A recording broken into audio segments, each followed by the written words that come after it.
નમસ્કાર,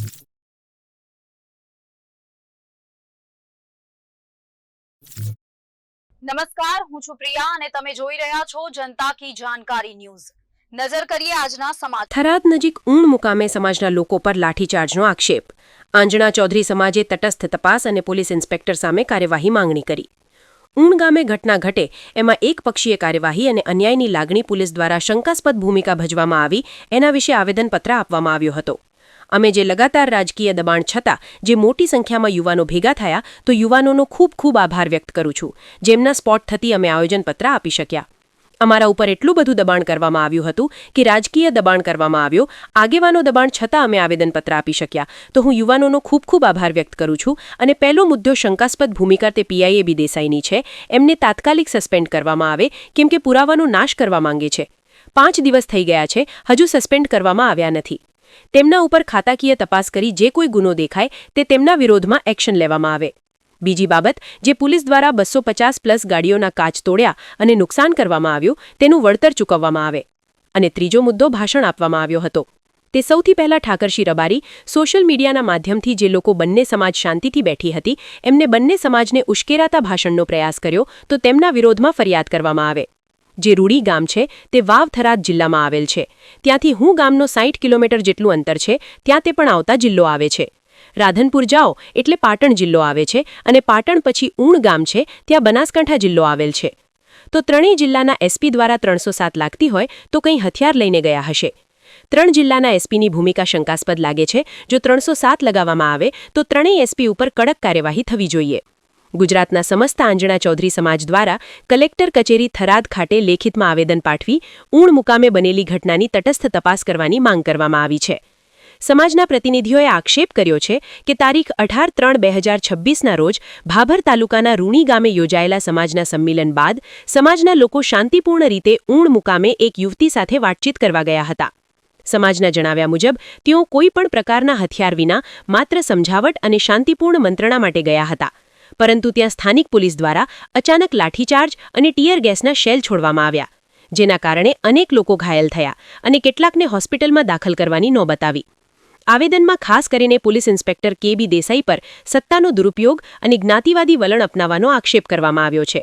સમાજના આગેવાનોના કહેવા મુજબ નિર્દોષ યુવાનો પર ગંભીર કલમો, જેમાં 307 જેવી કલમનો સમાવેશ થાય છે, હેઠળ ખોટી ફરિયાદો નોંધવામાં આવી છે।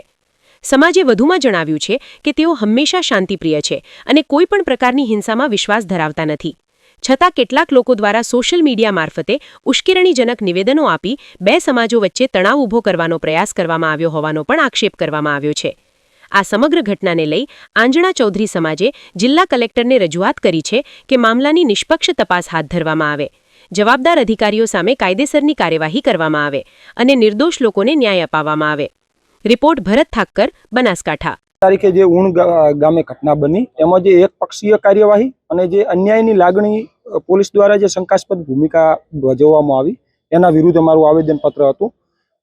અમે લગાતાર જે રાજકીય દબાણ છતાં જે આટલી મોટી સંખ્યામાં ઉપસ્થિત રહેલા યુવાનોને પહેલો હું આભાર માનું છું, જેમના સપોર્ટ થકી અમે આવેદનપત્ર આપી શકીએ। બાકી અમારા ઉપર એટલું બધું દબાણ કરવામાં આવ્યું કે અમે આવેદનપત્ર જ ના આપીએ। આપણી લોકશાહી દેશમાં દબાણ કરવામાં આવ્યું છે, કહેવાનો મતલબ કે જે બી આગેવાનો હોય કે બીજું હોય રાજકીય લોકો હોય એમના દ્વારા દબાણ કરવામાં આવ્યું છે અને તેમ છતાં પણ આટલી મોટી સંખ્યામાં ઉપસ્થિત રહ્યા એ બદલ હું યુવાનોનો આભાર માનવા માંગુ છું। દબાણ તો હવે જે મિટિંગો કરી હોય એમને ના પાડ્યો હોય એ ટાઈપની બધી વાત થતી હોય છે, પણ આપણે મેઇન મુદ્દા ઉપર આવીશું હવે કે જે અમારા મુદ્દા છે એ શું છે।